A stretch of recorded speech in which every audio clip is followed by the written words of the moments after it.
그 분열이라는 단어, 오늘 말씀에서는 분쟁 이렇게 나오기도 했는데, 분열이라는 단어를 우리가 뭐 아주 그렇게 많이 사용하거나 접하거나 그러는 편은 아닌 것 같습니다. 예를 들면 세포 분열이라는 말은 과학 용어이기 때문에 우리가 뭐 뉴스나 뭐 그런 데서 좀 가끔 듣는 거고요. 자아 분열 혹은 정신 분열이라는 말은 이제 정신의학과 관련이 있기 때문에 이것 또한 뭐 그렇게 자주 접하는 단어는 아닌 것 같습니다. 핵분열이라는 말도 우리가 뉴스를 통해서 가끔 보죠. 근데 이 역시 이제 원자력 혹은 핵 그런 것과 관련이 있는 용어라 자주 쓰는 말은 아니지만, 또 그런데 또 한편으로 보면 의외로 우리가 이 분열이라는 말을 자주 보고 또 사용합니다. 예를 들면 국가 분열, 당내 분열, 가족 분열, 혹은 이제 교회 혹은 교파 분열이라는 말도 있습니다. 그런 의미로 봤을 때 분열이라는 이 단어가 좋은 곳에 사용되는 용어는 아닌 것 같습니다. 본래 사전적인 의미를 찾아보면 그 뜻이 찢어져 나뉨, 집단이나 단체 사상 따위가 갈라져 나뉨이란 의미를 갖고 있습니다. 서로 의견이 맞고 이해를 하고 좋아하면은 굳이 그렇게 나뉠 필요가 없겠죠. 분명히 이해관계도 다르고 다툼도 일어나고 서로 안 맞고 이제 갈등이 있으니까 분열이라는 것이 이제 일어납니다. 왜 정치계에서도 보면은 같은 그 당 안에 있어도 서로 또 안 맞으면은 또 싸우고 마음 맞는 사람끼리 또 모여서 분열이 일어나거나 그러다가 이제 당이 이제 갈라지고 깨지는 모습을 우리가 가끔씩 보기는 하죠. 참 안타까운 것은 교회에도 분열이 일어났습니다. 우리가 특히 이제 장로교가 여러 분열로 인해서 수많은 장로교 교파가 생겼는데, 우리 교회가 속한 대한예수교 장로회 합동과 이제 그 뒤를 이어서 또 규모가 큰 대한예수교 장로회 통합이라는 교단, 또 그 외에 또 뭐 백석, 대신 등등 장로교 교파만 100여 개 정도 된다고 합니다. 마음이 맞고 서로 이해하고 괜찮았다면 이런 분열이 이제 일어나지 않았겠지만, 참 안타깝게도 그 안에 계신 목사님들도 어쨌든 사람이신지라 사람의 마음과 생각이 또 들어가다 보니 여러 분열이 또 일어나고 말았습니다. 제가 백석신대원을 졸업하고 총신에 편입을 하고 이제 강도사고시 합동교단에서 강도사고시를 봤는데요. 강도사고시는 성경고사도 있지만 논문, 뭐 주해, 설교 이런 것도 이제 작성을 해서 제출해야 됩니다. 주제는 매년 다른데 제가 당시 이제 고시를 볼 때의 논문 주제가 한국 교회 분열과 해결 방안에 대한 것이었어요. 그때 쓴 논문과 자료가 담긴 USB가 망가져서 찾아볼 수는 지금 없지만 그 당시 논문을 쓰면서 책이나 자료를 보면서 알게 됐던 것이 무엇이냐면, 우리나라의 이 교단, 아까 말씀드린 장로교 교단의 분열뿐만 아니라 이 교회에서도 분열이 굉장히 많이 일어났었다는 것입니다. 교회 규모와는 상관없이 교회 내에서 분열이 우리가 생각하는 것보다 정말 훨씬 많이 일어나서 교회가 참 어지러워지고 힘들어지고 결국 둘로 갈라서는 일들이 심심치 않게 일어났다는 것이죠. 예수 그리스도의 피값으로 세워진, 정말 하나님이 통치하시는 이 교회가 왜 분열이 일어나고 그럴까라고 생각할 수 있겠지만, 아까도 말씀드린 것처럼 사람은 참 어쩔 수 없이 연약한 존재이기 때문에 악한 마음도 찾아오고 교만하고 이기적인 마음, 그리고 또 사람을 좋아하고 싫어하는 그런 마음도 다 있기 때문에 끼리끼리 모이다 보니 이런 분열이 일어나게 되는 것입니다. 참 안타까운 일이죠.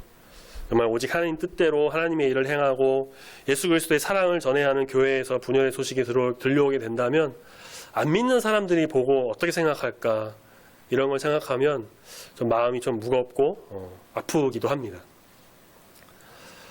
사실 오늘 설교 이제 본문을 정할 때 고민을 좀 많이 했습니다.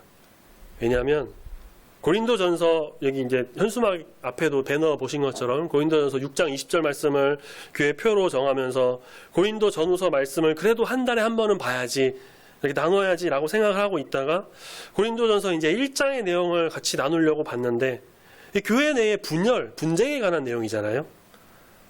우리 교회가 과거는 잘 모르겠습니다. 제가 어렸을 때라든지 제가 없었을 때는 잘 모르겠습니다. 적어도 그런데 적어도 지금은 우리 교회 분열이 일어나거나 그런 건 아닌데 이 본문으로 설교를 하는 것이 과연 이 말씀을 듣는 우리 성도님들께 어떻게 받아들여질까 고민을 많이 했습니다. 그런데 그럼에도 이 말씀을 보는 것은 우리가 독감 예방 접종을 맞는 것처럼 언제 어떤 일이 우리에게 일어날지 모르기 때문에 우리는 이 모든 것에 있어서 말씀의 근거에서 하나님이 주시는 이 지혜를 좀 미리 알고 깨달아서 대비를 해야 합니다.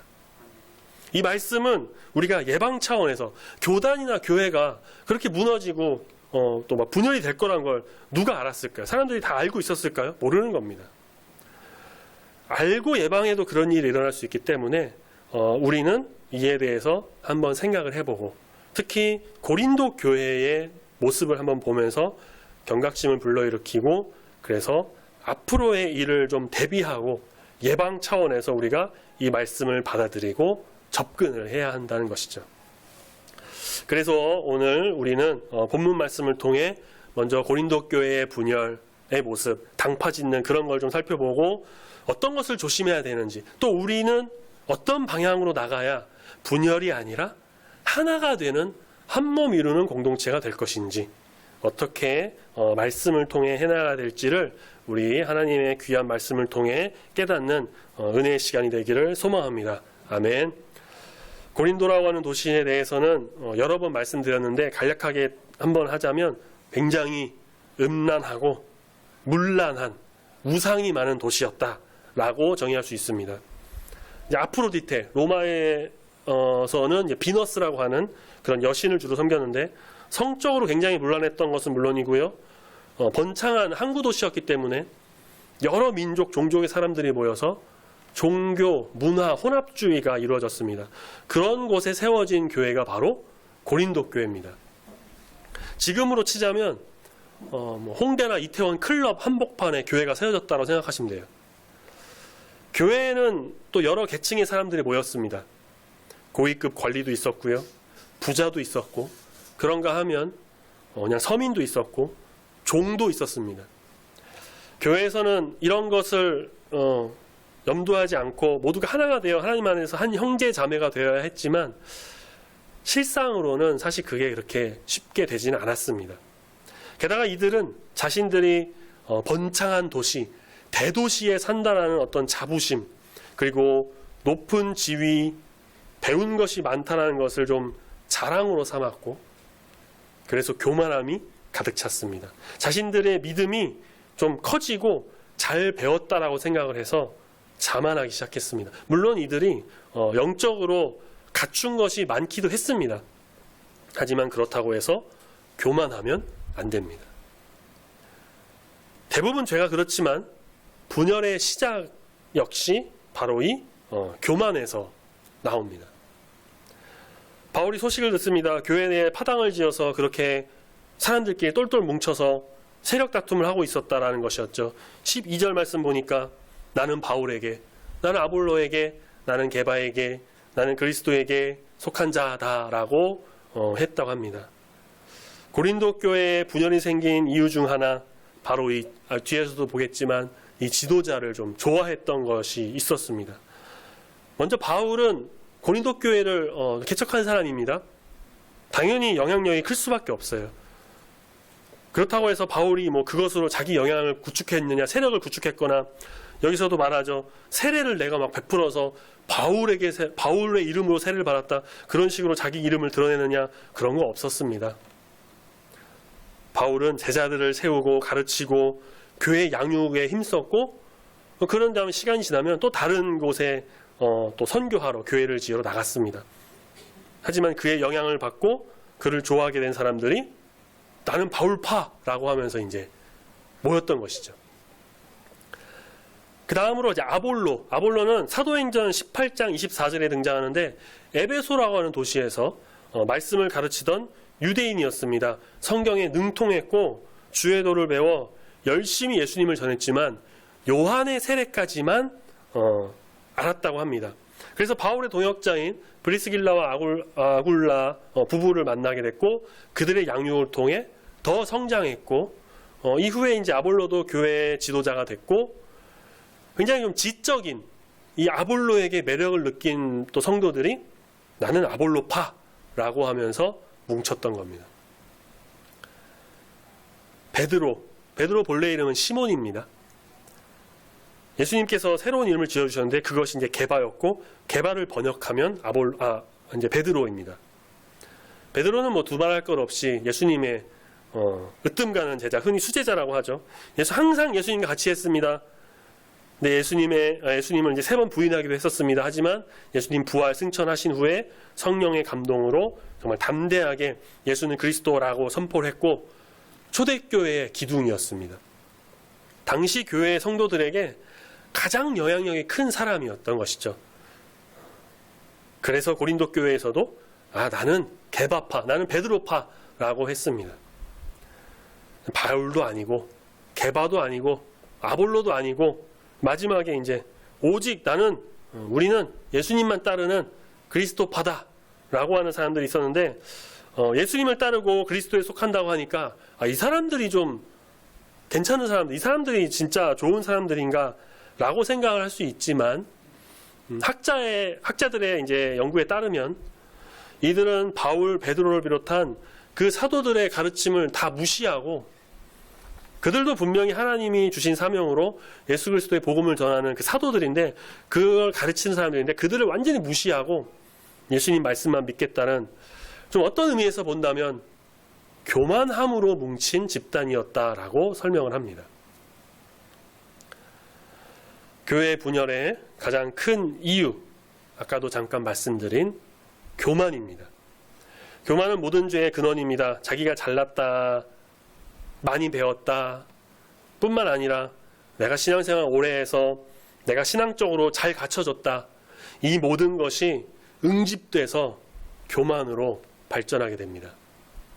교만하게 되면은 먼저 자기가 잘못했다라는 생각을 거의 안 해요.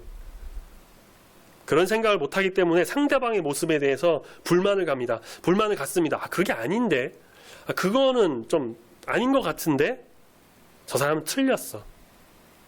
다른 것이지 틀린 게 아닌데 틀렸다고 생각하면서 무조건 자기에게 맞춰야 되는 교만함에 빠지게 된다는 것이죠. 상대방을 바라보지 않습니다. 그렇게 자기랑 마음이 맞는 사람이 생기면 그 사람들이랑 뭉칩니다. 그래서 파당을 짓고 결국 분쟁이 일어납니다. 유명한 신학가이자 나니아 연대기라는 소설의 저자로도 알려진 문학가 C.S. 루이스라는 사람이 스크루테이프의 편지라는 책을 쓴 게 있습니다. 스크루테이프는 경험 많은 고위급 악마입니다. 그가 자신의 조카이자 신입 악마인 웜우드에게 인간을 유혹하는 방법에 대해서 충고하는 내용을 편지 형식으로 쓴 글이에요. 이 책을 보면 그들은 인간을 뭐라고 부르냐면 환자. 인간은 그들에게 환자예요. 그리고 예수님을 뭐라고 부르냐? 그들에게는 예수님이 뭘까요? 원수. 사소한 일들로 유발되는 가족 간의 갈등, 인간의 심리적인 상태, 영적 침체, 쾌락, 욕망, 인간의 이중성 등등 이러한 여러 삶의 본질 속에 나타나는 죄성에 대해서 다루고 인간을 어떻게 유혹할 것인지, 그래서 자신들의 원수인 예수님께 가지 않고 자기 편으로 끌어들일까, 그것을 다루는 책인데 실제로 그런 악마가 있는 건 아니고요. 이 C.S. 루이스라는 사람이 지어낸 이야기입니다. 그렇다고 이 사람이 안 좋은 편을 쓴 게 아니라 이렇게 사탄이나 악마들이 유혹을 하니까 이런 죄성 우리가 좀 잘 보고 깨달아서 좀 잘 알고 대비하자, 그런 식으로 쓴 책인데 읽어보면 재밌습니다. 근데 그 내용에서 정말 편지를 이렇게 챕터가 한 30개 정도 챕터 되는 그게 있는데 정말 빠지지 않고 나오는 것이 있다면 교만이에요. 교만하게 만드는 것, 지식이 있는 사람에게는 그 지식으로 교만하게 하는 것, 물질이 있는 사람은 물질을 교만하게 하는 것, 심지어 신앙생활을 잘하고 있는 사람이 있다면 그 신앙생활 잘하는 것으로 교만하게 하려고 하는 것. 이러한 내용이 나옵니다. 기도를 열심히 하고 있는데 그 환자, 그러니까 성도가 정말 진심을 다해서 마음을 다해 기도하는 것이 아니라 그냥 말로만, 입으로만 기도하는 모습이 보인다면 이 스크루테이프가 워무드 그 자기 조카 악마에게 그냥 계속 그렇게 말뿐인 기도만 하도록 부추겨라. 그렇게 알려주죠. 이것이 바로 사탄의 계략이에요. 그리고 그것은 결국 교만하게 되고 분열의 원인이 되기도 합니다. 고린도 교회는 굉장히 교만했습니다. 자기가 잘났다고 생각했고 자기가 옳다고 생각했고 자기 마음에 드는 사람이 높은 사람이라고 여겼고 그렇게 마음이 맞는 사람들끼리 똘똘 뭉쳐서 상대방을 적대시했습니다. 고린도 교회는 대도시에 세워진 만큼 다른 교회에 비해 상대적으로 큰 교회였던 것으로 알려지는데 그만큼 문제도 많았고 여러 당파로 나뉘어 분열이 일어나서 참 어려움을 겪었습니다. 여기도 저기도 속하지 않고 정말 그저 믿음으로 간절하고 순종하며 신실하게 나갔던 그 사람들의 실망과 힘듦은 또 어떠했을까? 분열이 일어나는 두 번째 이유, 아까도 잠깐 말씀드렸던 지도자입니다. 지도자. 존경할 만한 리더가 있다는 것은 복이고 정말 중요하고 소중한 거예요. 멘토라고도 하는데, 그런데 한 리더에게만 지나치게 좋아하게 돼서 파당을 형성하게 되는 등 좀 부정적인 결과도 올 수가 있다고 합니다. 교회라는 곳이 어쨌든 사람이 모이고 공동체이고 어떤 사회를 형성하기 때문에 우리가 사람과 사람을 만나서 관계를 맺고 서로 연락하고 알고 지내고 그렇게 인간적인 관계가 형성되는 것은 당연한 겁니다. 근데 그러다 보니 좀 인간적인 면모도 나오고 실수도 좀 하고 인간의 욕심도 드러납니다. 그것을 잘 통제하고 이끄는 것이 리더의 역할이겠죠. 수요예배 영상을 또 보신 분들 아시겠지만 느헤미야는 정말 탁월한 리더십을 가진 사람이었습니다. 그를 통해서 성벽을 재건하고 예루살렘이 다시 세워지는 놀라운 하나님의 은혜가 일어났고 모든 것이 느헤미야의 지도 아래 이루어졌습니다. 리더는 굉장히 중요하지만 리더에만 너무 매달리는 것 또한 문제가 있습니다. 고린도 교회에 존재하는 파당, 바로 이 지도자, 리더를 너무 좋아했기 때문에 생긴 결과였어요. 나는 바울을 따르는 사람, 나는 아볼로만 좋아해, 나는 무조건 개바. 자신들이 좋아하는 리더에 맞춰 나갔죠.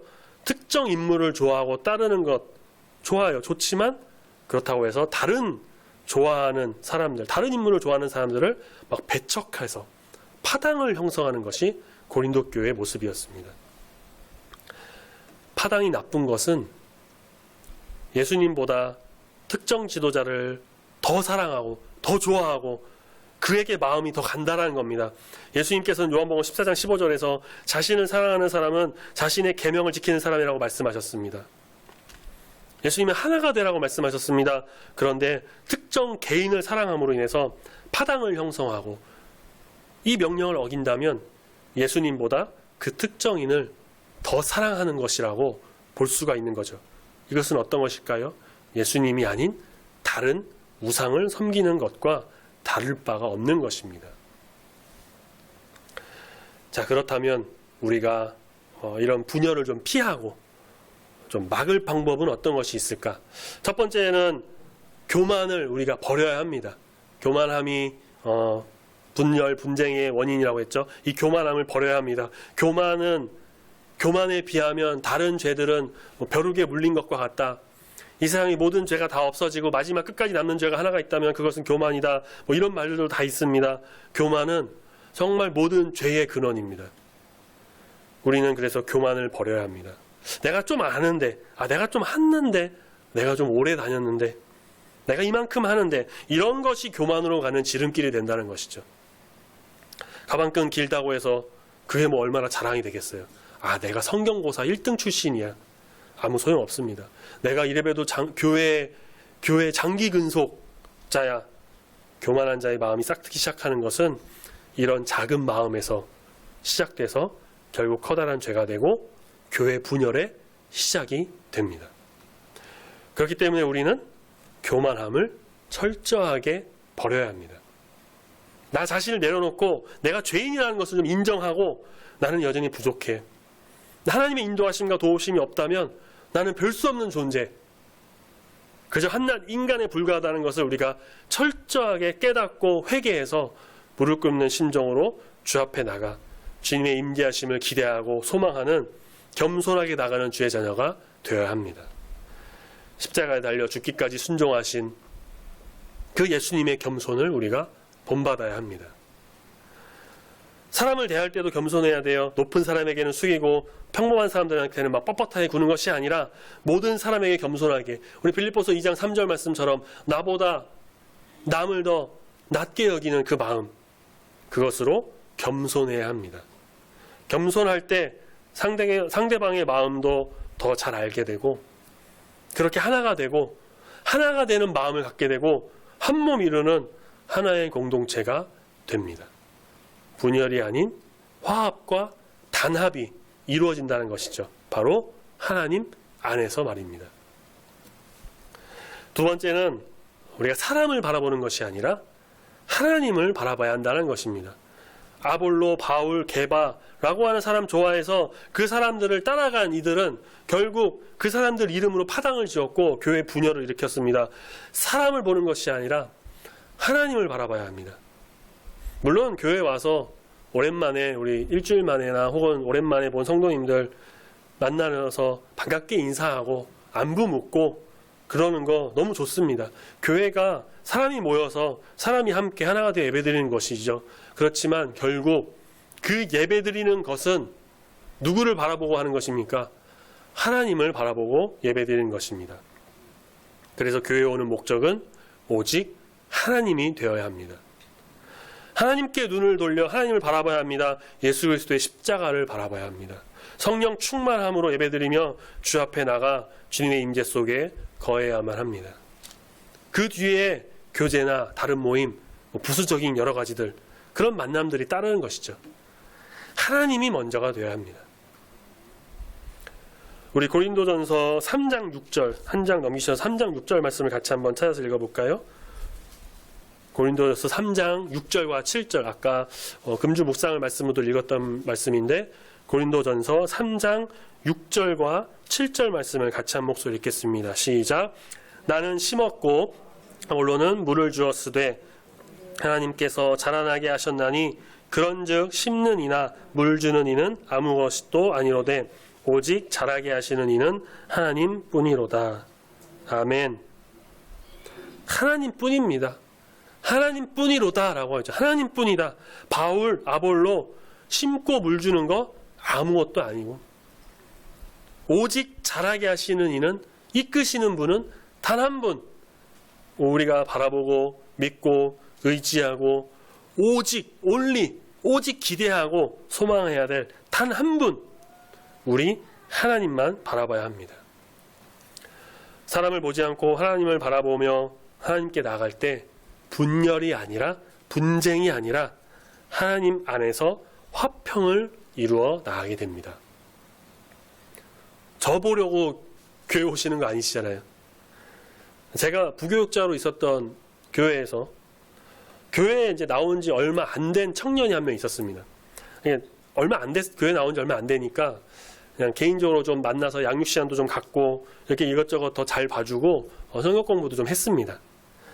이전에 다녔던 교회에서 좀 작은 상처를 입고 나온 청년이었는데 그냥 제가 부교육자로 있던 교회에 혼자 그냥 나와가지고 만나게 됐던 거죠. 그래서 그랬던 건지 좀 더 이것저것 도와주면서 신앙생활을 하는데 도움을 줬는데 한 번은 이런 이야기를 하더라고요. 저한테. 아직 다른 청년들이랑은 좀 많이 친해지기 전이었었는데 이런 얘기를 하는 겁니다. 그때는 전도사였는데 전도사님, 제가 그래도 전도사님 계셔서 교회에 계속 나올 수 있는 것 같아요. 그런 얘기를 하더라고요. 그래서 제가 그랬습니다. 지금 나온 지 얼마 안 됐고 나한테 이런저런 양육받고 도움받아서 뭐 그런 거나 다 이해하고 좋은 것도 다 아는데 교회에 나올 때는 사람만 보고 나오면은 또다시 사람한테 상처받을 수가 있다. 교회는 하나님 바라보면서 하나님의 일을 하면서 하나님께 예배드리는 곳이니까 하나님을 바라보면서 나와라. 물론 교회라는 곳에 사람이 나오면 사람 만나고 상대하고 관계를 맺고 친해지는 것도 좋지만 사람, 특히 이제 교역자 때문에 내가 교회 나온다. 그렇게 하지 말고 하나님 바라보면서 하나님의 일을 위해서 나와라 라고 이야기를 한 적이 있습니다.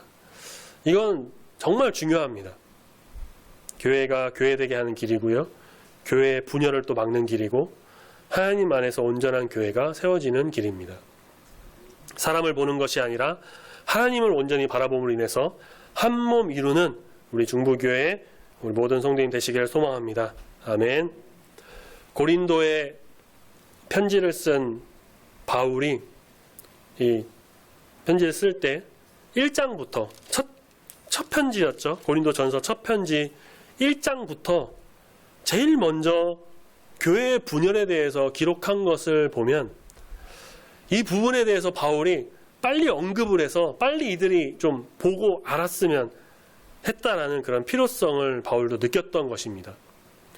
그것은 교회 분열이 생각보다 심각한 문제였고 분열을 막아서 이 교회가 하나 되는 것이 정말 중요하다는 것을 고린도 교회 성도들에게 알리기 위함이었습니다. 하나가 된다라는 것, 한 몸 이룬다라는 것, 사실 결코 쉬운 일은 아닙니다. 왜냐? 서로 다르기 때문이에요. 같은 사람 한 명도 없습니다. 외모뿐만 아니라 생각, 사상, 이념, 가치관 등등 다 다릅니다. 쌍둥이도 다른 경우가 있어요. 사람은 100% 같을 수가 없습니다.